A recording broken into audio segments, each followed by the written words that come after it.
there, I hope you are enjoying the project.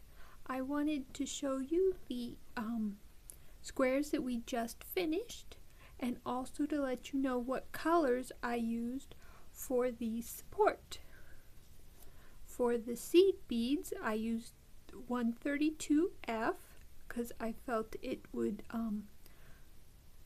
keep it from being overly orange. I had thought about using an orange color, but I thought it would make it too orange, so I used the 132F instead.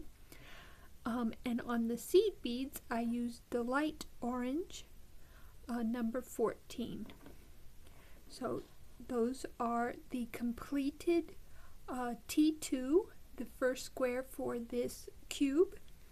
I hope that you are enjoying creating this folding cube, and if you have any questions or comments or concerns, please post and I will be sure to reply as soon as possible. Enjoy and happy beading!